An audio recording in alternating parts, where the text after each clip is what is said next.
So guys, welcome back to Sulim Musings, the show about my musings. Today I'm joined by a very wonderful actor, the legendary Sarfaraz Rizvi. अरे अरे अरे अरे अरे होंगे bye इंशाल्लाह आप देखिएगा. हाँ नहीं it's fine. This is my, by the way, I was about to introduce you. Producers chair में ताहा बैठा हुआ है. ताहा, you can say hi. I'm pretty sure कोई ना कोई माइक तो उठा ही लेगा. आवाज आ ही जाएगी. हाँ सही है अब. ओके सो टुडे हमने सोचा क्या थोड़ा ज़रा सरफराज को will just call him in और थोड़ा सा ज़रा चिलिंग वगैरह लगा लेंगे. It's been a while since I have seen you. So Sarfaraz, how you been? यार मैं अल्हम्दुलिल्लाह बिल्कुल ठीक. कहाँ मुलाकात हुई लास्ट हमारी? शॉर्ट फिल्म में. हाँ. सही देखिए अभी तक तुमने? मैंने अभी नहीं यार मैंने नहीं देखी. Very interesting. अच्छा मजे ही निकली है. चलो देखेंगे बैठ के. तो कह रहा हूँ स्क्रीनिंग कुछ कराए जरा सब मिल यार करवाओ यार. मुझे अपनी भी देखनी है. वो एक साइफाई है, मैंने भी तो शूट की थी. हाँ वो वाली. हाँ नहीं बिल्कुल करते हैं. करवाओ. तो और क्या चल रहा है? What have you been up to? What kind of projects are you doing आजकल? यार वही सब नॉर्मली जो थीसिस शॉर्ट फिल्म्स होती हैं. अभी एक ब्रांड के लिए, निकोटीन ब्रांड है वेब का, उसके लिए मैं कैंपेन कर रहा हूँ. एक कुर्ता शलवार की ब्रांड लॉन्च हो रही है, उनके लिए कर रहा हूँ. उसके अलावा ये थीसिस वगैरह जो चलते हैं नॉर्मली, क्योंकि अभी दूर तक जो है ना, मेरा इरादा है एक थिएटर प्ले एक और करने का. लेकिन एक प्रोडक्शन के साथ. बट ये कि जब उनका नेक्स्ट प्रोजेक्ट आएगा तो देखेंगे. जब आएगा तो तब देखेंगे. ठीक है. नहीं बेहतरीन है यार. तो अभी तक सबसे फेवरेट कौन सा प्रोजेक्ट रहा है आपका? मेरा अभी तक something that you had the most fun in. यार मैंने VFX पे कभी शूट नहीं किया था. ग्रीन स्क्रीन वाला जो सीन है ना, साईफाई कोई शॉर्ट फिल्म नहीं की थी. तो अभी रिसेंटली जो रीवा के साथ की है, तो उसमें मुझे मज़ा आया. क्योंकि आपको पता ही नहीं होता ना कि डायरेक्टर क्या एग्जीक्यूट करने वाले. वो कह रहे हैं ऊपर से छलांग लगा दो. अब आपको पता ही नहीं है. तो बाद में उन्होंने नैरेट किया कि भाई मिसाल के तौर पे ये एक सिंक होल है, इसमें तुम जाते हो, फिर तुम फ्यूचर में चले जाओ. वो डिफरेंट चीज़ें हैं, वो थ्योरीज है. तो उसमें मज़ा आता है इस तरह की चीज़ें करने में ना, क्योंकि आपने की भी नहीं होती. तो ये सब which is very interesting because बहुत से जो जो सिनेमा एंथुसियास्ट्स होते हैं, उनको इस चीज़ से बड़ा मसला भी है. फॉर के ये तो यार कुछ भी कोई भी कर ले, VFX वगैरह कर आके ना. इनफैक्ट मार्टिन स्कॉर्सेज़ी का ही सबसे बड़ा इसके ऊपर फड्डा है कि वो कहता है कि Marvel films aren't real cinema. क्योंकि वो कह रहे हैं मैं अपनी दादी को भी उठा के यहाँ पे खड़ा कर दूंगा तो आप उनको भी कोई हीरो बना दोगे. तो उनको एक बड़ा मसला है इस चीज़. तजाद है इसमें थोड़ा सा, क्योंकि यार मार्केट तो है ना. अगर आप तुम देखो मार्केट तो साईफाई फिल्म्स की कितनी बड़ी मार्केट है यार. मतलब एनिमे में भी ये थोड़ा एलिमेंट आ गया है. तो वो कर रहे हैं. बहुत अच्छा है. इंसेप्शन तुम देखो, अगर इंटरस्टेलर देखो तो मार्केट बहुत बड़ी है. उसके अंदर भी आई डोंट नोलन तो is very famous for using very minimal VFX. उस बंदे ने जितने का भी उसने अभी उसकी लास्ट फिल्म आई थी टेनेट, सही है. उसके अंदर टेनेट के अंदर एक सीन है कि जहाँ पर नो को एक वॉल्ट के अंदर घुसना होता है. उसके लिए वो एयरपोर्ट पे होता है. तो उसके लिए ना, टू कॉज अ डिस्ट्रैक्शन, वो एक बोइंग 747 एक हैंगर के अंदर उन्होंने क्रैश करना होता है फिल्म के अंदर. ठीक है. अब you can do this in VFX, but Nolan said नहीं. उन्होंने एक्चुअल में एक बोइंग 747 उठा के एक हैंगर के अंदर क्रैश कराया था और उसको शूट किया था. यार ये तो फिर आप वो उसकी तरफ चले जाते हैं ना, कि आप कितना रियलिटी के करीब चले जाते हो. ठीक है. तो यही है कि जो बहुत ही जो प्योर सिनेमा एंथुसियास्ट्स हैं ना, तो उनका ये कहना है कि भाई यार मैं यही कुछ पढ़ रहा था, पता नहीं किसके बारे में, किसी डायरेक्टर के बारे में, कि उनको दिखाना था कि एक ना मैदान है और वो पूरे स्नो से भरा हुआ है. मतलब ना प्रॉपर एक सीक्वेंस के लिए उनको दिखाना था. उसने क्या किया, उसने वाकई में एक मैदान लिया. उस पूरे मैदान में उसने स्नो कैसे क्रिएट की होगी, उसने नमक डाल दिया. अब तुम इमेजिन करो कितना नमक लगा होगा. I know this, मुझे याद नहीं आ रहा कौन सी फिल्म का है, but I remember about this. मुझे भी ये इस वक्त रिकॉल नहीं कर पा रहा हूँ. बट ये देखो, ये फिर ना आप पागलपन की तरफ चले जाते हैं ना. आपको दिखाना है, फिर ऑडियंस के प्यार के लिए आपको दिखाना होता है. VFX आई थिंक के वहाँ पे यूज़ होता है जहाँ पे आप कहते हो कि भाई यार ये चीज़ इम्पॉसिबल हो रही है. मिसाल के तौर पे कट कार्ड, आपका चेहरा वगैरह, ठीक है, आपने कैरेक्टर या किसी भी चीज़ के लिए आपने करना है, यूज़ करना है. ठीक है. अब आप ब्लैक होल अचानक से नहीं दिखा सकते कि आप यहाँ से टेलीपोर्ट कर गए, आप कहीं उमान वगैरह. बिल्कुल. तो VFX वहाँ पे फिर काम आ जाता है.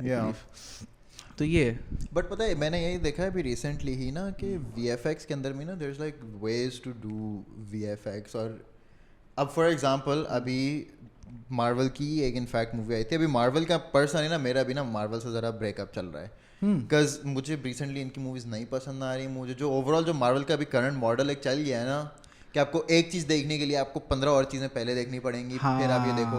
तो ना अब वो फिल्म्स वाला एक उसका एस्पेक्ट चला गया, एक सिनेमा वाला उसका एस्पेक्ट ना मेरी नज़रों में एटलीस्ट एक चला गया। Because a good cinematic film in my opinion is something जो कि आप अकेले एंजॉय कर सकते हो, ठीक है, इन लाइक इट्स इंटायरिटी या मैक्सिमम चलो 2-3 पार्ट्स। मतलब अगर आप उसको ऑन द स्पॉट किसी भी पार्ट को उठा के देख लो तो आपको कहानी समझ में आजकल में।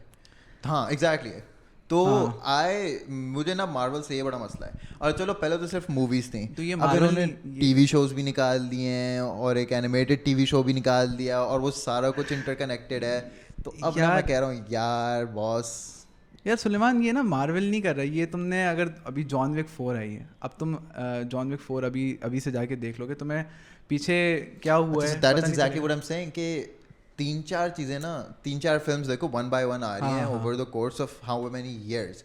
ठीक है ना, जॉन विक 1 आई थी 2014 में। अच्छा तुम ये कह रहे हो कि वो फॉरेन वो कर रहे हैं। अब ये एक साल में मार्वल 6-8 प्रोजेक्ट्स निकालता है। हाँ, और वो 6-8 के 6-8 आपको देखने पड़ेंगे, देन यूल अंडरस्टैंड द 8वीं चीज़। You know what I mean? सही। तो मेरा ये कहना है कि अब अगर लेट्स सपोज मुझे अगर कुछ भी देखना है, अगर मैंने एंटमैन देखनी है तो अब एंटमैन के लिए मैंने जितने अभी तक मार्वल के टीवी शोज जो मैंने अभी तक नहीं देखे हैं मून नाइट के बाद से, मुझे वो सारे देखने पड़ेंगे। फिर मुझे जो अभी पिछली 3-4 मूवीज आई हैं मुझे वो सारी देखनी पड़ेंगी। मैंने मल्टीवर्स ऑफ मैडनेस के बाद से कोई नहीं देखी है तो वो सारी मुझे देखनी पड़ेंगी। और ऊपर से ना आई फील लाइक कि मार्वल के जो 2 एक्चुअल में अच्छे राइटर्स थे ना, विच वर मार्कस एंड मिकफीली, सही है, जिन्होंने आपकी कैप्टन अमेरिका विंटर सोल्जर लिखी थी, फिर सिविल वॉर लिखी थी, फिर इन्फिनिटी वॉर लिखी थी और एंड गेम लिखी थी। सही है ना। और मतलब लेवल था इनका, मतलब जब आपकी कैप्टन अमेरिका विंटर सोल्जर आई थी ना, that's when I feel like कि ना मार्वल का गेम उठ गया था। सही है, जब से दे एंड गेम का बड़ा शोर उठा था, मतलब ऑफ कोर्स वो जो नहीं भी देखने वाले थे ना उन्होंने भी जाके देखी, मतलब या लोगों ने खैरत में आके पिछली सारी देख के एंड गेम देख ली थी। तो यू नो लाइक जब से आई feel like Marcus and McFeely है ना, मार्वल की writing has taken a hit. मुझे अब उनकी राइटिंग में नहीं मज़ा आ रहा। और फिर VFX का तो ना बिल्कुल ही पर्सनली ना मुझे बिल्कुल ही सत्यानाश लग रहा है। कहाँ पर आपको ग्रीन का टेंट भी नजर आ जाता है कभी कभी ग्रीन स्क्रीन का। नहीं यार सही है, ये ब्लंडर्स हैं, ये ब्लंडर्स हैं। अब मुझे तो देखे हैं, ठीक है। फिर मैं तुम्हें बताता हूँ, अब देखो, अब फॉर एग्जांपल ब्लैक विडो में मुझे सबसे ज़्यादा एक मसला हुआ था और उसके आसपास ही मैंने वो भी देखी थी ड्यून, सही है, डेनी विलनर्व की जो आई थी अभी, टिमोथी शैलामे वगैरह ये सब थे उसमें, ठीक है। आई डोंट नो अगर तुमने देखी है, इफ़ यू हैवंट मैंने नहीं देखी, मस्ट वॉच। इसकी पार्ट 2 आ रही है अभी किसी भी टाइम पे, देखने वाली फिल्म है, सही है। तो ड्यून का ये सीन था कि ना ड्यून के अंदर भी VFX थे, हाँ, और इसमें भी थे, मार्वल में भी थे, ब्लैक विडो में भी थे। अब ब्लैक विडो का ना, अब वो एक सीन है ब्लैक विडो में, वो भागते हुए जा रही है और उसके आगे पीछे हर जगह पे एक्सप्लोजन्स हो रही हैं, ठीक है, and yet you can see her face clearly. अब तुमने फिल्म में इतना तो काम किया कि तुम्हें पता है कि अगर किसी के पीछे एक्सप्लोजन हो रही हो, चेहरे पे आ जाते हैं, चेहरे पे आप देख ही नहीं सकते किसी को क्योंकि बैकलाइट हो जाता है। यार अब इस तरह की चीज़ हॉलीवुड से एक्सपेक्ट करना तो फिर नहीं, क्या नहीं है, बिल्कुल भी सही है, बिकॉज ड्यून के अंदर ये सीन था। ड्यून के अंदर यू हैड रियलिस्टिक VFX, लोग भागते हुए जा रहे हैं, पीछे एक्सप्लोजन्स हो रही है ना, तो लोगों की सिर्फ सिलुएट्स नजर आ रही हैं, इस तरह की चीज़ें। अब वंस अगेन मार्वल के अंदर ग्रीन स्क्रीन की आपको टेंट आ जाती है, ब्लीड नजर आ जाता है। ड्यून के अंदर उन्होंने ग्रीन स्क्रीन्स यूज़ की थी, बट उन्होंने ग्रीन स्क्रीन्स नहीं यूज़ की because Dune is shot in a desert, तो उन्होंने बड़ी बड़ी ब्राउन कलर की I don't know if you have seen this, the Boys series एक है, देखा है, ठीक है, कितनी परफेक्ट, वो भी ग्रीन स्क्रीन पे उसका, बट एग्जीक्यूशन देखो ना, कितनी बेहतरीन है। और द बॉयज का कहीं से भी मार्वल वाला बजट नहीं होगा, बिल्कुल नहीं होगा। और डिटेलिंग देखो ना, मतलब खून आ रहा है अगर चेहरे पे, कोई बंदा मरा है तो एक एक स्पॉट आपके, एक स्पॉट। तुमने सीजन 3 का ओपनिंग एपिसोड देखा था ना, याद दिलाना जरा सा, एक बंदा बिल्कुल छोटा सा हो जाता है, हाँ। सही है, तो लाइक यू नो यार लोग एग्जीक्यूट कर रहे हैं। अच्छा ये कॉन्सेप्ट देखो ना, मतलब लोग कह रहे हैं एंटी मार्वल है, मतलब सुपर हीरोज, अगर व्हाट इफ ये एक नॉर्मल, उन्होंने सुपर हीरोज को सेलिब्रिटी वाला एक इमेज दे दिया, बिल्कुल ऐसा और है। उनका ये दिखा दिया कि भाई वो फरिश्ता नहीं हो सकते, व्हाट इफ उनकी एक डेविल साइड भी हो। बिल्कुल, मतलब इमेजिन कर सकते हो एक सुपरमैन टाइप की पर्सनैलिटी, होमलैंडर, ठीक है, वो अंदर से कितना डार्क है, और जो कि it makes more sense realistically, क्योंकि अगर आप किसी को सर पे इस तरह लाइक जो हम सेलिब्रिटीज के साथ भी इनफैक्ट देखते ही हैं कि बहुत सी दफा सेलिब्रिटीज निकलते हैं, they have like a completely dark side जो कि आप नहीं देखते बिकॉज उनकी पीआर ऐसी चल रही होती है। एक मजे की बात बताता हूँ यार, इन लोग मतलब स्मार्ट माइंड भी होता है ना, एक स्मार्ट वर्क भी होता है। ये आई थिंक डायरेक्टर बता रहा था इसी सीरीज़ का कि एक एपिसोड है जिसमें ना वो मक्खी आ जाती है, जो कॉन्वर्सेशन कर रहे होते हैं तो मक्खी आ जाती है, ये ना ब्लंडर था। तो उन्होंने क्या किया कि ना उसकी ना फॉली डाल दी मक्खी की ना, तो वो ऐसा लगा कि वो स्क्रिप्टेड था। बट वो बाद में वो बता रहे हैं कि नहीं वो स्क्रिप्टेड नहीं था, वो उन्होंने जो है ना जब ब्लंडर आया तो उन्होंने कहा कि शॉट अच्छा है, इसको ही रखेंगे और फॉली डाल देते हैं। मतलब स्मार्ट वर्क है ना। बिल्कुल। तुमने जैंगो अनचेन्ड देखी है? हाँ। तो उसमें जब वो लियो ऐसे करके हाथ मारता है, कट जाता है उसका हाथ कटता है, वो रियल में कटा था और कट नहीं किया था। और टेरेंटिनो भी तो कितना हराम है, उसने बोला हाँ चलने दे और फिर उसने बंदी बेचारी के पूरे मुंह पे मल दिया। बट वो बाद में फिर पता चलता है कि वो कट करके and then they actually like वो they recreated the entire scene, जहाँ पर उसने अपना असली खून नहीं लगाया था, वो फेक ब्लड ही लगाया था।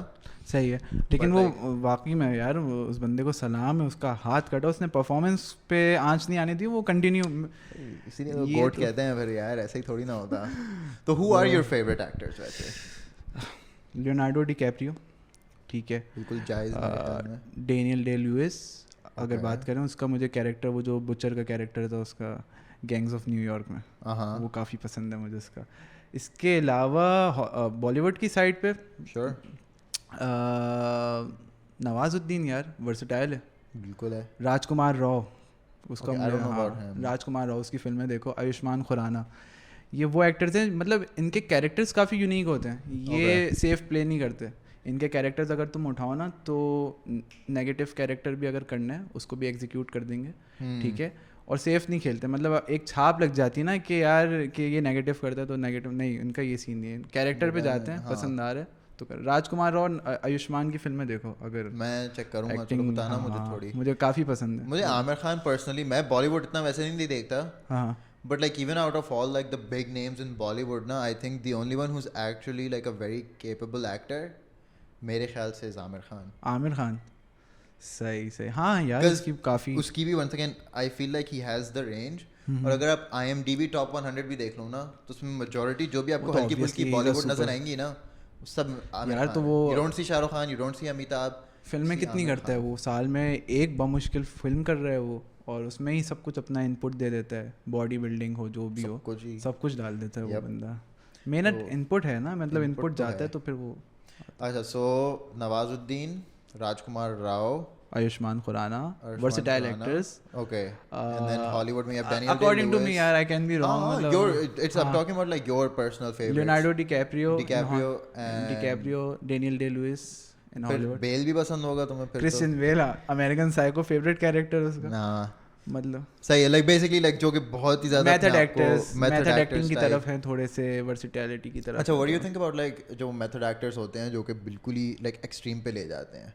फॉर एग्जाम्पल जेम्स फ्रैंको हो गया, सब कुछ बंद कर आके होमलेस हो गया कुछ टाइम के लिए, या लाइक और उसी के अंदर फिर पागल। क्रिश्चियन बेल, उसने वो जो द मशीनिस्ट में जो किरदार किया, में तो उसने, हाँ यार देखो कुछ किरदार ऐसे होते हैं, ठीक है, अब वो आपके ऊपर आप कर रहे हैं अगर, तो आप उसको किस तरह से मतलब उसके साथ ना जस्टिस करते हैं, ठीक है। ये पागलपन आप इसके करीब जाते हैं ना, तो इसमें आप एक चीज़ ये होती है कि आप अपनी जान को ख़तरे में डाल देते हैं बिल्कुल ना, क्योंकि आपका डाइट प्लान सब कुछ ना बिल्कुल ऑफ सीन हो जाता है। मौला जट की बात करें तो रिपोर्ट्स के मुताबिक खुद फवाद ने बताया कि बीच में ऐसा हुआ था कि उसकी किडनीज का मसला हो गया था, तो उसको हॉस्पिटल लेके जाना पड़ा फॉर सम रीज़न। तो ये सब हो जाता है नॉर्मल। फवाद ने भी क्या, फवाद ने ना, हाँ, हो गया था मौला जट में, वाज वेरी इम्प्रेस्ड वो भी देख के, बहुत मज़ेदार सीन किया उसने। तो यार होता है अलाउद्दीन खिलजी, वो जो डार्क नेगेटिव वाइब जो तुम्हें दिख रही है स्क्रीन के ऊपर, उसके पीछे बैक स्टोरी में जाओ तो उस बंदे ने पता नहीं, वो बता रहे कि कमरे में बंद किया, रणवीर सिंह बताते, और उसने पता नहीं क्या क्या चीज़ें देखी नेगेटिव, मतलब बॉम्ब ब्लास्ट, लोग मर रहे हैं, वो जो एक वैशीपन होता है ना, हाँ, वो अपने अंदर उतारने के लिए नेगेटिव चीज़ों को, एलिमेंट्स को अपने अंदर उतारा उसने, उसको डाइजेस्ट किया और फिर वो चीज़ निकल गई। और पता है यही है कि लाइक देखो फिर एक्टर्स, देखो एक्टिंग ना आई फील लाइक एक्टिंग के ना 2 लेवल्स हैं और वो ना बिल्कुल ऐसे हैं कि एक लेवल 1 होगा और दूसरा लेवल 100 है. बीच का ना एक्टर खराब होता है. सही है. और इनफैक्ट आई वुड इवन से कि लेवल 1 वाले भी ओके गुजारे वाले एक्टर्स होते हैं. You have like because you know like how people से कि यार एक तो कैटेगराइज कर दो. मैं बताता हूँ किस तरह से. एक कर दो तुम रिएक्टर, जो नॉर्मली हम ड्रामों में देख रहे होते हैं, रिएक्ट कर रहे होते हैं अपनी शख्सियत में होते हैं. एक होती है कैरेक्टर एक्टिंग ना, जो एक्टिंग कर रहे होते हैं कैरेक्टर में. बिल्कुल. और पता है लोगों को ना, आई थिंक लोगों के जहन में ना कि बड़ा एक मिसकंसेप्शन हमेशा से है कि यार आई फील लाइक मैं एक्टिंग कर लूँगा. और ये चीज़ सुन के ना मेरी तो बहुत पर्सनली ना जल जाती है. जो लोग समझते हैं, आई don't know how you feel about this being an actor और बीइंग. मैं हर प्रोजेक्ट में बहुत नर्वस होता हूँ. मैं बोलता हूँ डायरेक्टर को, जो भी होता है ना, मतलब मैं कहता हूँ यार मुझे बच्चों की तरह ना पहले नरेट कर दें, ठीक है, कि आपकी एक्सपेक्टेशंस अगर हैं, या तो मुझे अगर खुला ग्राउंड मिल जाता है ना कि यार तुमने जो करना करो, फिर मज़ा आता है. फिर मैं अपने पास से जो भी एलिमेंट्स डालूँ कैरेक्टर के अंदर. लेकिन पहले मैं डायरेक्टर को कह देता हूँ आप अपना नरेशन कर दें, नरेट कर दें मुझे, ताकि मैं समझ जाऊँ कि आप क्या चाह रहे हो मुझसे ना. उसके बाद फिर बट वो तभी होता है ना one like I feel like कि तुम्हें अब इतना एक्सपीरियंस हो गया है being an actor, being in so many films, like as compared to like a lot of other people जो कि like जिनको लगता है कि they can act but they can't really act when you know the cameras turn on. और ये बड़ा एक मसला है. और वो they feel like कि चलो, और वो कुछ ना कुछ करके वो reactor वाले पार्ट तक चले जाएंगे. But to like actually embody एक कैरेक्टर पूरा का पूरा ना, it takes everything in a person. अच्छा एक चीज़ है, क्योंकि इस प्रोफेशन से ना काफ़ी ना चमक धमक ग्लिटर्स वाबस्तगी है ना इन सब चीज़ों की, फेम नेम. तो लोग कहते हैं यार ये चीज़ चाहिए, इसलिए हमने इस प्रोफेशन को चूज़ कर रहे हैं. बट बिलीव मी, मैंने 2016 में स्टार्ट किया था. तो मेरे साथ 3-4 मेरे दोस्त थे. अराउंड सेम टाइम जब हमने शुरू किया था 2016 में. तो मैं ना उनके साथ हर जगह ऑडिशन में, तो कॉल पे यार चल रहे हो साथ, हाँ चलो सब साथ चल. अब वो 4 लोग थे, 4 से 3 हुए, 3 से 2 हुए. अब वो 2 से 1 चला गया थोड़ा सा DOP की साइड पे. और मैं रह गया हूँ खाली अकेला. तो ये सिलसिला है यार काफ़ी, अगर आप इस चीज़ को एनालाइज कर लेना कि आप किस चीज़ में बेहतर हैं. और अभी भी मैं ओवर कॉन्फिडेंट बिल्कुल भी नहीं होता. मेरी हालत टाइट हुई भी होती है सेट पे कि यार प्रेशर है, क्योंकि अब एक्सपेक्टेशंस हैं. स्ट्रेसफुल होता है सेट तो हमेशा ही होता है. अब क्योंकि I have done around 22 short films up till now. अब ना एक्सपेक्टेशंस हैं. अब अगर ज़रा सा भी कुछ ख़राब होता है ना, तो वो आ जाती है. कि अभी मिसाल के तौर पे एक मेरी शॉर्ट फिल्म थी, मैंने अम्मी को दिखाई, ठीक है. अम्मी ने कहा कि बेटा ये मत डालना तुम, इसकी मुझे ना फ्रेम्स अच्छे लग रहे हैं. अब अम्मी की कोई दूर दूर तक जो है ना, अम्मी का मीडिया से ताल्लुक़ नहीं है. बट उन्होंने भी इतना देखा है कंटेंट, मैंने ही उनको दिखाया अपना, कि वो कहती नहीं इसके फ्रेम्स अच्छे नहीं है, इसमें कलर ग्रेडिंग नहीं हुई, मत डालना, वो इस तरह की चीज़ें. तो खैर बहरहाल ये सारी चीज़ें होती हैं. अच्छा, this actually brings me into my next question, जो कि यही था कि how did you get started. अब आपने थोड़ा बहुत तो बता दिया 2016 में, तो लाइक उसी के ऊपर थोड़ा देर और बताओ ना मुझे कि किस तरह से, what were those first couple of months like, what were the first couple of years like. 2015-16 ये वो साल हैं जिसमें ना मैंने कुछ भी डिसाइड नहीं किया था कि करना क्या है. ठीक है, एक्टिंग का शौक तो बचपन से था. मतलब 5 क्लास में था तो मैंने कव्वाल बना दिया था ज़बरदस्ती मिस ने, क्योंकि ये था कि मैं सेक्शन ए में ना ज़्यादातर पढ़ाकू बच्चे होते हैं. तो आई थी मिस, उन्होंने कहा कि कोई यहाँ से पार्टिसिपेट कर रहा है, कोई नहीं कर रहा था. मैथ्स की क्लास चल रही थी, स्ट्रिक्ट टीचर थी हमारी मिस सीमा. तो जब चली गई, कोई भी पार्टिसिपेट नहीं कर रहा था. तो उन्होंने कहा कि यार मेरी क्लास से कोई पार्टिसिपेट नहीं कर रहा है, तो कौन है यहाँ पे शरारती बच्चा हो. ये वो सब ने मेरी तरफ पॉइंट कर दिया, ये बच्चा. तो वहाँ से मैं कव्वाल बनने के बाद सब ने वाह वाह कर दी. फिर टैलेंट शो हुआ, तो उसमें फिर एक बूढ़े का किरदार करना पड़ा. मैं बूढ़े के अटायर में, शैतानी में, कि भाई आज सबको हैरान करते हैं. गार्ड ने रोक लिया, भाई कौन है आप. मतलब बिल्कुल विग पहनी हुई थी फुल, और हाथ में छड़ी थी. तो मज़ा आया काफ़ी. तो प्लेस वगैरह कर ही रहा था, लेकिन डिसाइड नहीं किया था कि एक्टिंग करनी है प्रॉपर. 2015-16 में मैं सोच रहा था कि मैं पायलट बन जाऊँ. तो हुआ ये, कमर्शियल पायलट का पूछा तो पता चला कि यार 30-35 लाख की वो है, करोड़ तक चले गई है. और हम ठहरे मिडिल क्लास. हमने कहा नहीं यार, ये तो औकात से ही बाहर है. एक ऑप्शन ये है कि आप मतलब एयरफोर्स ज्वाइन कर लो. कोशिश की, मालूमात की, वो गाइडेंस नहीं मिली. तो फिर जो है ना, एक तवस्सुल से मैंने बताया, हम 3-4 दोस्त थे, तो हम लोग जाते थे मूवी ड्रामों के सेट पे ना, ऐसे ही जो एक्स्ट्राज नहीं होते. आई रिमेंबर एक फिल्म है लाहौर से आगे, नाम ले सकते हैं. हाँ. तो वहाँ पे कोई 100-150-300 लोग थे बैकग्राउंड डांसर्स, और उसमें हम भी कालक वालक लगा के हम देखने की होती क्या है शूट, मतलब काम कैसे होता है। तो इस तरह से 3-4 फिल्मों के सेट पे गए। फिर 2017 में I got the opportunity to play a character, और वो भी पहली शॉट में ना लीडिंग कैरेक्टर था। ऑडिशंस चल रहे थे उसके, अकबर बादशाह कराची, एक थिएटर प्ले था कॉलेज का। उन्होंने कहा ये आर्ट्स काउंसिल में परफॉर्म करना है, हमारे 3-4 कॉलेज के इवेंट सारे वहाँ पे परफॉर्म करना है, उसकी ऑडिशन है। तो ऐसी ऑडिशन के लिए पहुँच गए। तो मुझे, ये आपके ही कॉलेज का था या किसी और अलग से? गवर्नमेंट कॉलेज, मेरे कॉलेज का। तो I went for an audition. तो मुझे फैज़ी जो अकबर बादशाह के वज़ीर थे उनका किरदार मिला। फ़नी ड्रामा प्ले था। एक कॉन्सेप्ट ये था कि अकबर बादशाह वापस जो है ना 2017 में आ गए, अच्छा, बैक इन द डेज़। तो मैं फैज़ी था, वज़ीर जो बादशाह का वज़ीर है ना वो। अकबर बादशाह बीमार पड़ गए, वो बड़ा गुड लुकिंग सा बंदा था, वो बीमार हो गया। दोबारा ऑडिशंस कि यार अब अकबर बादशाह कौन करेगा, कोई आया ही नहीं। तो सर ने कहा सरफराज तुम आ जाओ, अकबर बादशाह फना एक दोस्त है उसको, उन्होंने रिपर्पस कर दिया सबको। ये सारा। तो आर्ट्स काउंसिल में जब वो प्ले लेके गए, हालांकि कॉलेज में कर चुके थे, तो आर्ट्स काउंसिल में जो लाइव रिएक्शन मिला ना, मतलब हमने पूरा परफॉर्म भी नहीं किया था, 3-4 मिनट ही हुए थे, जो लाइव रिएक्शन मिलना शुरू हुआ, हाँ लाफ्टर आना शुरू हुआ, तो उसमें जान आई कि यार ये होता है कि यार अब कुछ कर रहे हैं, मतलब ये काम करना है। मुझे वो चीज़ क्लिक कर गई कि यार एप्रिसिएशन ये एक और पता है, ये सिर्फ ना लाइक कॉमेडी वगैरह में ही होता है, because it's like a hobby of mind. Like मैं stand up as a hobby मैंने की हुई है।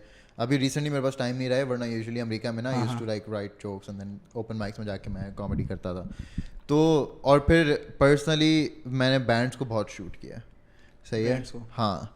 तो उसमें ना मुझे यही एक सबसे बड़ा जो मुझे फ़र्क लगा ना, वो यही था कि यार एक बैंड को या एक बंदा अगर जो म्यूजिशियन परफॉर्म कर रहा है उसको ना ग्रेटिफिकेशन मोर और लेस बाद में मिलेगी, जब अपना गाना ख़त्म करेगा ना, और अगर किसी ने नहीं चिल्लाया तो फिर उसका होगा ओ फक, मगर उसका गाना पूरा हो जाएगा। हाँ। सही है। वेरियस अगर आप कॉमेडी कर रहे हो ना, आपका पहला जोक बहुत स्टार्ट में आ जाएगा, और अगर उसके ऊपर आपका लाफ्टर नहीं आया तो आप जो अंदर से तबाह होते हो ना, एग्जैक्टली। या मिसाल के तौर पे आप परफॉर्म कर रहे हो और खामोशी है पूरे हॉल में, 300-400 बंदे बैठे हुए, तो वो जो आपके अंदर से हालत हो रही होती है ना, वो सिर्फ आप ही जानते हैं और कोई नहीं जानता। तो हमारा ये हाल हुआ शुरू के 1-2 मिनट, लेकिन जैसे ही जोक्स आए और लाफ्टर आए तो जान में जान है कि यार कुछ कर रहे हैं, अप्रिसिएशन मिल रही। तो वहाँ से वो मेरा पहला थिएटर था। उसके बाद फिर शॉर्ट फिल्म मिली पहली CBM की। अच्छा। आयशा वॉज द डायरेक्टर और सारा, ठीक है। उस शॉर्ट फिल्म के तवस्सुल से फिर एक शॉर्ट, दूसरी शॉर्ट फिल्म, तीसरी, चौथी, पाँचवीं, फिर 14.5 अगस्त हुआ अभी रिसेंटली अनवर मकसूद साहब का प्ले, उसके लिए ऑडिशंस दिए। तो उसमें 3 किरदार मुझे उन्होंने अलॉट कर दिए कि ये 3 किरदार हैं, ये आप करेंगे। तो कराची में 100 शोज़ हुए, 100 में, हाँ, तो 100 शोज़ हमने किए कराची, और 100 में मज़ा आया काफ़ी। मैं यही, अच्छा, तो यार बेहतरीन चल रहा हो आप। तो चलो कंप्लीट करो, फिर उसके बाद मेरा नेक्स्ट सवाल यही है कि how was it working on something like that. ठीक है। तो 14.5 अगस्त काफ़ी अच्छा। शुरू में तो मुझे लग रहा था यार क्या हो रहा है, रिहर्सल्स हो रही हैं, कुछ ऐसा तो है नहीं। अनवर साहब का मुझे लग रहा था कि मिले अनवर साहब काफ़ी बाद में जाके। शुरू में तो रिहर्सल्स चल रही थी, वही लाइंस रोज़ाना, मतलब हमने कोई 2-2.5 महीना रिहर्स किया है उसको।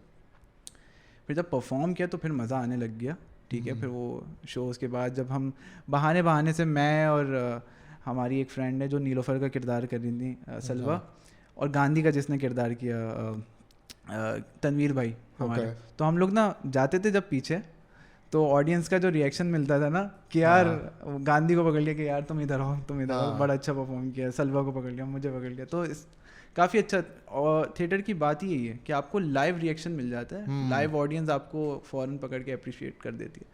फिल्मों का थोड़ा सा वो है कि आपको ऑनलाइन या आपको देखना पड़ेगा, आपको एक दफ़ा आप प्रीमियर पे जाके आप देख लोगे या आपको रिएक्शन मिल जाएगा तो ऑनलाइन ही मिलेगा, बाकी ऑनलाइन सब कुछ मिलेगा, जो भी मिलेगा। तो चलो 14.5 अगस्त के बारे में मुझे थोड़ा टेल मी मोर कि किस तरह का एक्सपीरियंस था, क्या नया सीखा, क्या चैलेंजेस थे, एंग्जाइटी हुई तो किस चीज़ के बारे में हुई, क्या चीज़ ऐसी थी जिसने सरप्राइज़ किया?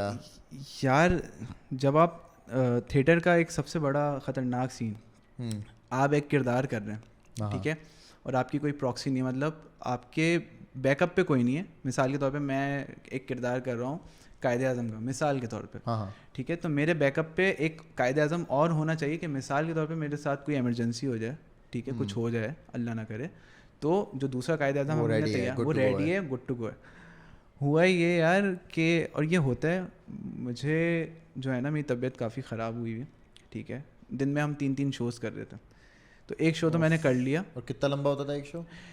यार चलता था, मतलब 8:30 से, अगर 8:30 बजे शुरू हुआ है तो आप कह लें 1.5 घंटा, 100 मिनट का शो था, 100 मिनट का शो था, मतलब वो थोड़ा बहुत टाइम इंटरवल वगैरह आ जाता था, 1.5 घंटा। हाँ, तो अब सिलसिला ये हुआ कि मेरी तबीयत ख़राब हो गई ना, एक शो तो कर लिया, अब एक शो करने के बाद मेरी ऐसी तबीयत ख़राब हुई, मैंने कहा टेम्परेचर क्या है, क्या सीन है, तो उल्टी हो गई, लेके दौड़े तो डॉक्टर ने कहा यार आपको डेंगू है।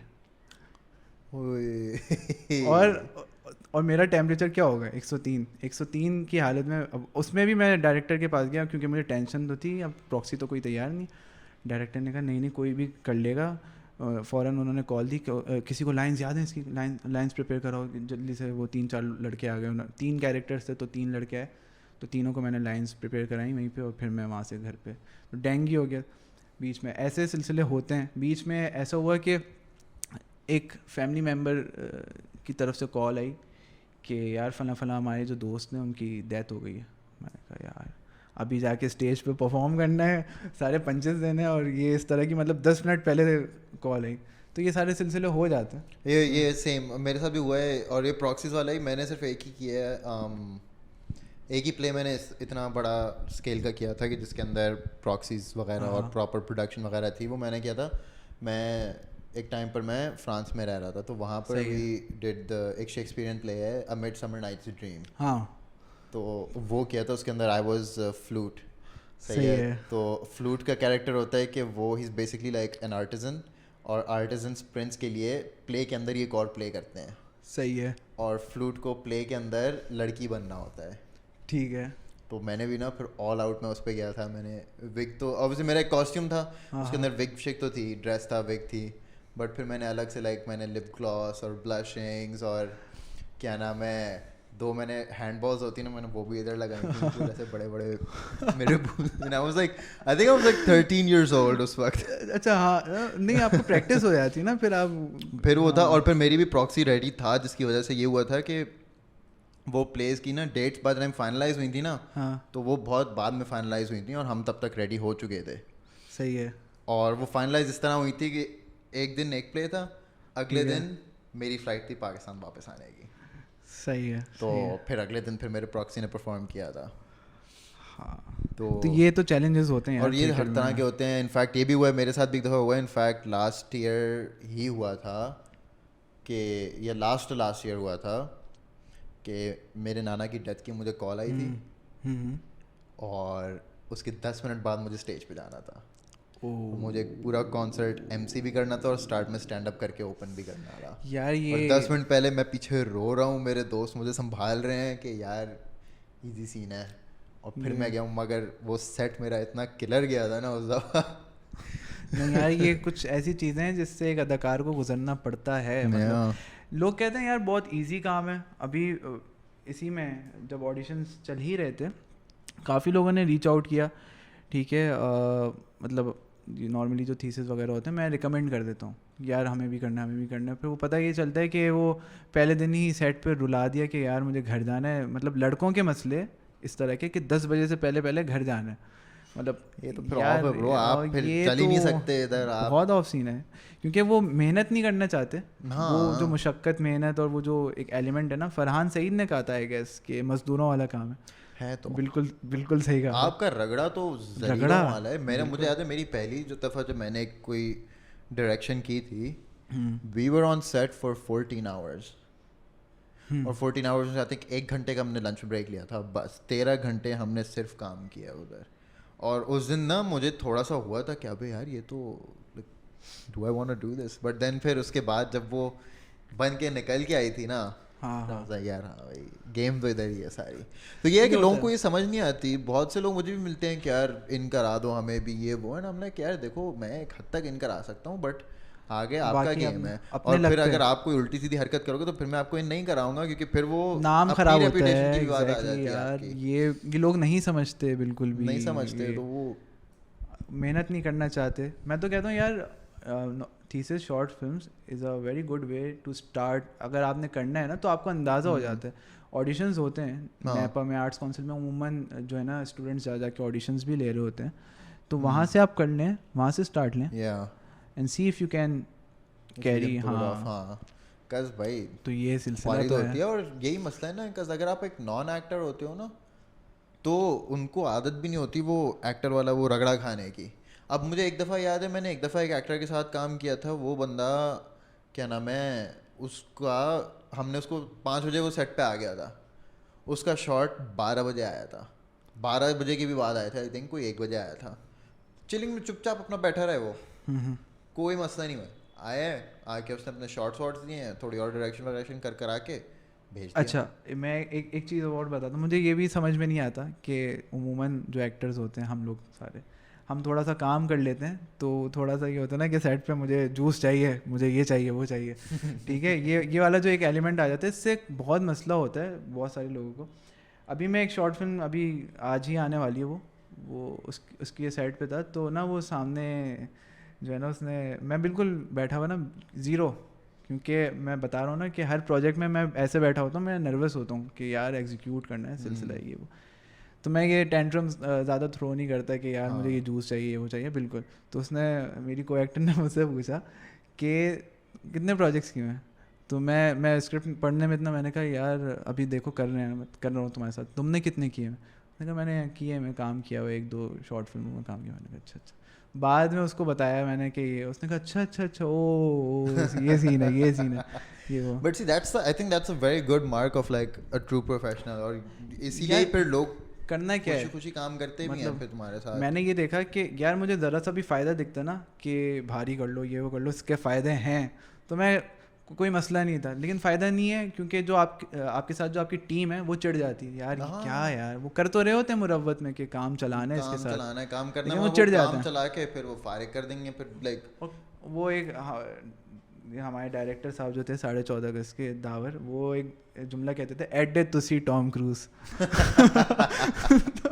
नहीं, और ये पता है दी एंग्जाइटी जो होती है ना, वो I relate to that as well, because I think Taha यहाँ पर बहुत ही बड़ा एक विटनेस बैठा हुआ है कि सेट से पहले है ना, सेट स्टार्ट होने से पहले, शूटिंग स्टार्ट होने से पहले ना मेरी हालत ख़राब होती है बिल्कुल ही। और मैं इसको कॉल कर रहा हूँ, मैं कर रहा हूँ यार क्या सीन है, क्या सीन है, क्या सीन है, क्या सीन है, अनटिल बट ऑल्सो एटलीस्ट मेरे लिए पर्सनली फिर ये भी है कि वंस एक दफ़ा हमने शूटिंग स्टार्ट कर दिया ना, फिर मैं चिल हो जाता हूँ। एक दफ़ा जब पहला मेरा एक शॉट निकल गया ना, कैमरा जैसे ही ऑन रोल हुआ, कैमरा ऑन हुआ है और पहला शॉट के ऊपर हो गया कि यार हाँ पहला शॉट हमारे पास आ गया, जो भी पहला शॉट स्केड्यूल में है, एक दफ़ा वो आ गया ना, फिर मैं चिल हो जाता हूँ। फिर मैं कहता हूँ यार अब सही है, अब निकल जाएगा। और फिर उसके बाद सेट पे कुछ दुनिया ऊपर नीचे हो जाए, कुछ हो जाए ना, फिर मैं चिल रहूँगा कि यार okay let's figure it out.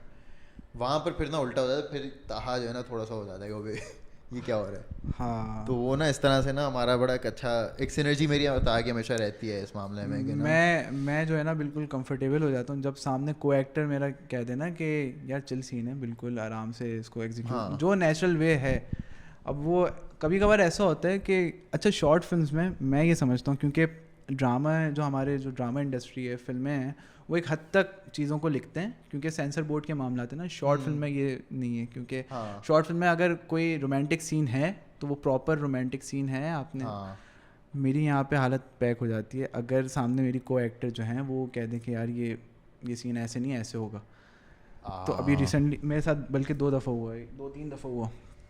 अब उसमें क्या होता है कि अगर आप अननेचुरल तरीके से एक सीन को परफॉर्म करेंगे ना, तो वो फिर आपके ऊपर फिंगर्स पॉइंट होगी कि यार ये क्या किया तुमने, ये क्या है, व्हाट इज़ दिस। तो मैं डायरेक्टर के पास जाता हूँ, मैं कहता हूँ यार देखें अगर कंफर्टेबल नहीं है या तो ये सीन ही निकाल दें। बिल्कुल हाँ सही बात है। मैं इस मामले में थोड़ा सा सेल्फिश हो जाता हूँ, या तो ये सीन ही निकाल दें, या जिस तरह से ये सीन लिखा हुआ है, ये जैसे ये होना चाहिए ये वैसे ही होगा।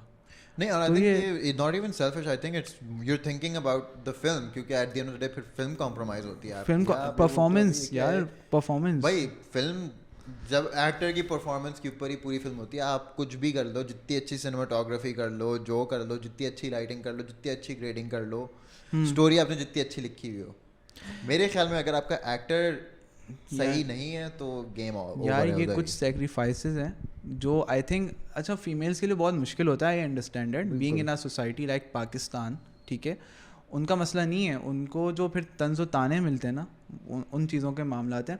अ very dear friend of mine Anusha, she is a good actor, 14.5 अगस्त में ही साथ थी.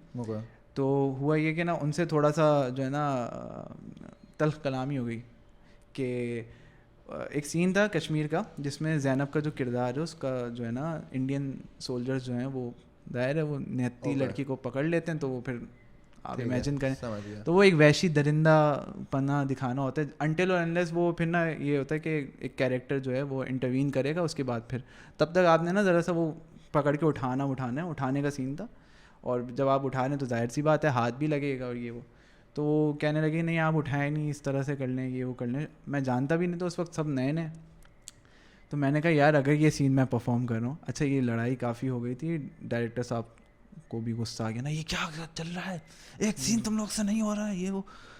मैंने कहा सर, मैंने कांपती हुई आवाज़ में बोला, उनका गुस्सा बड़ा ख़तरनाक है. मैंने कहा सर ये सीन मैं नहीं करूँगा, अगर करूँगा तो मैं इनसे कहें कि फिर ऐसे ही होगा, ये वो चला गया. ठीक है, उन्होंने कहा कि बाकी 3-4 और सोल्जर्स थे, तो वो आए यार सरफराज हम तो नहीं उठा रहे, वो ये ऐसे ऐसे. खैर अनुषा ने फिर ये सेक्रीफाइस दिया, उसने कहा कि फिर सही है, फिर तुम ही उठाओगे, ठीक है, और कोई वो नहीं होगा.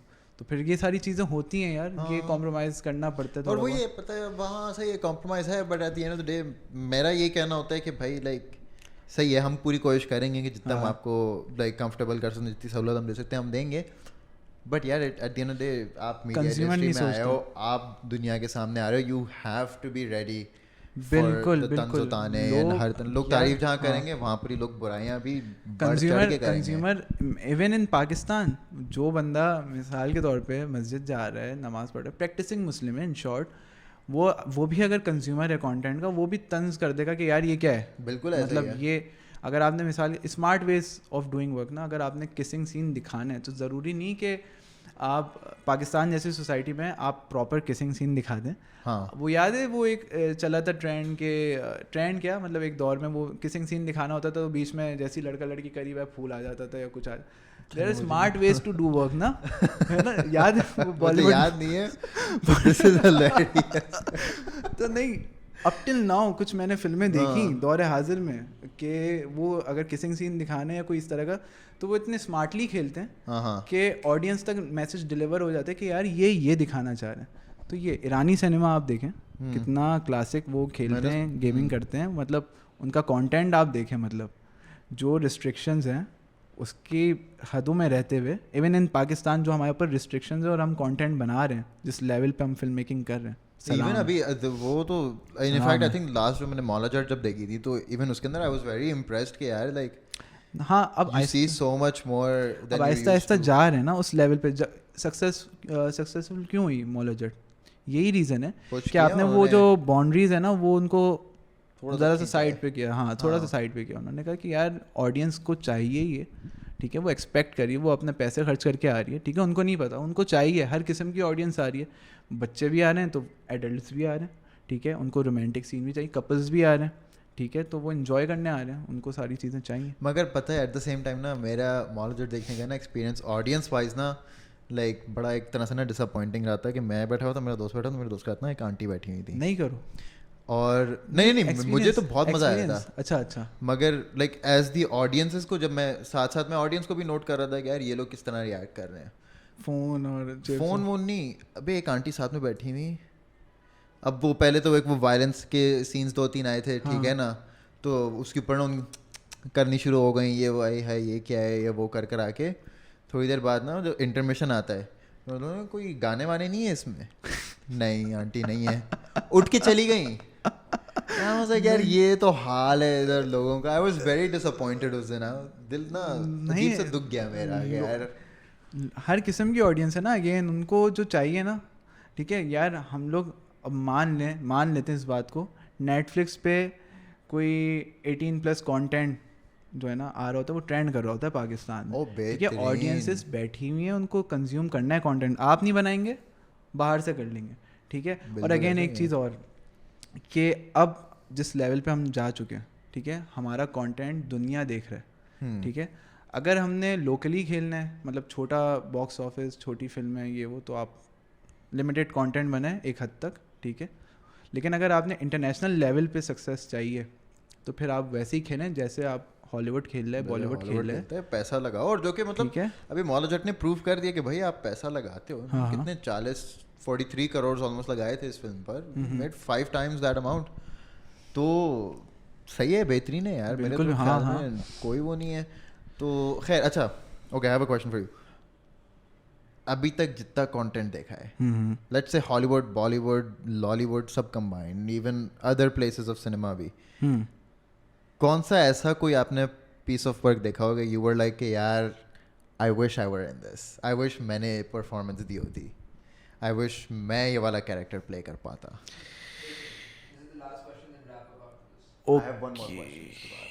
अच्छा चलिए मैं इसका जवाब कोशिश करता हूँ जल्दी दे दूँ यार। इस तरह की बहुत सारे कंटेंट हैं फिल्में जिनमें यार, एक फिल्म थी colours of paradise, Irani movie, ठीक है, उसमें एक बच्चे ने किया हुआ है ब्लाइंड का किरदार, ठीक है, तो उस तरीके का एक किरदार ब्लाइंड, ठीक है, आई वांट टू प्ले, ठीक है। स्टोरी का कॉन्टेक्स्ट कुछ इस तरह का हो, कॉन्टेक्स्ट वाइज के माय नेम इज़ खान देखी होगी, शाहरुख खान की, हाँ। मतलब बहुत सेंसिटिव टॉपिक है वो, मतलब जो चीज़ें उसमें दिखाई ना, यहाँ पे आप पाकिस्तान में दिखाएं तो शोर उठ जाए।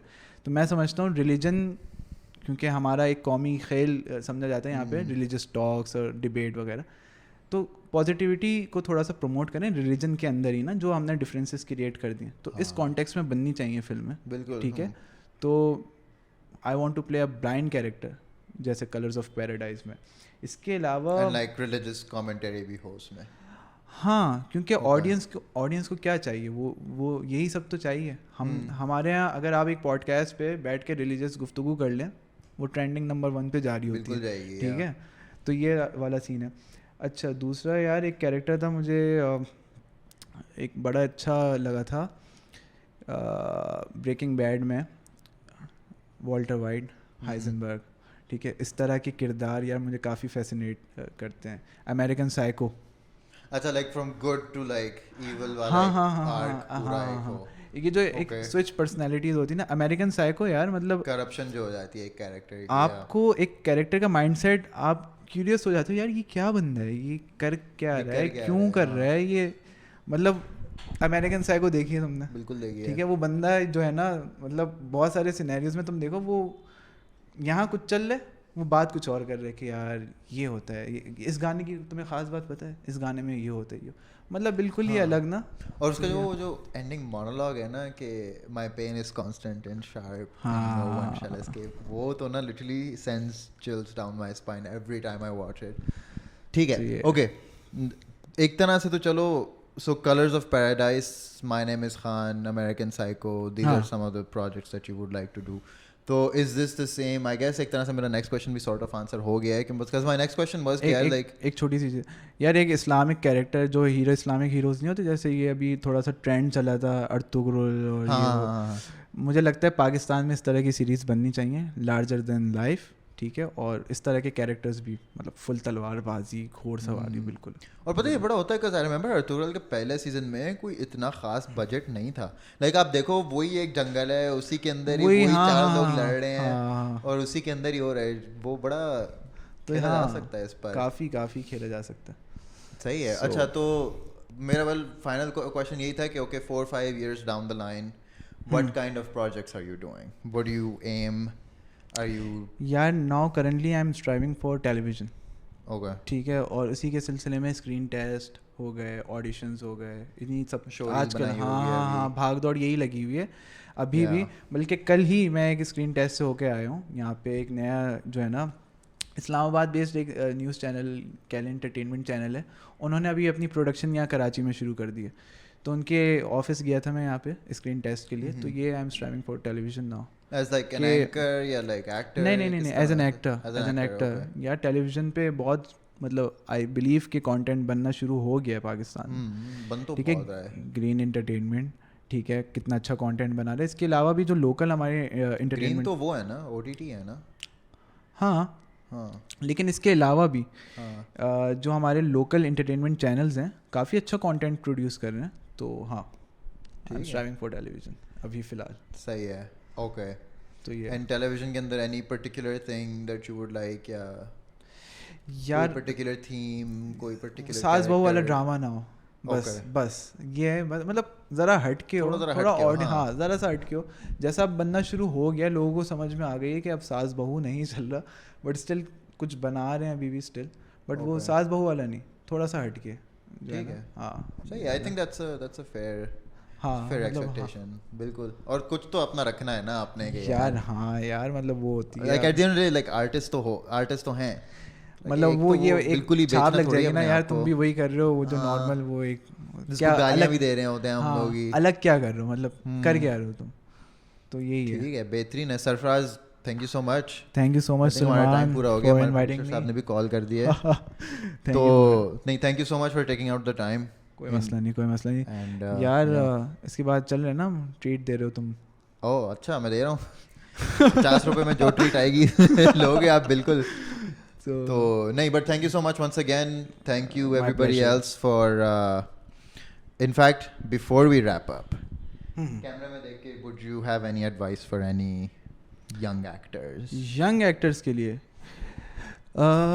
यार यंग एक्टर्स के लिए यही है कि यार मेहनत करें, ठीक है, किसी एक्टर के पीछे नहीं जाएं कि भाई मुझे रोल दे दो, ये नहीं करें।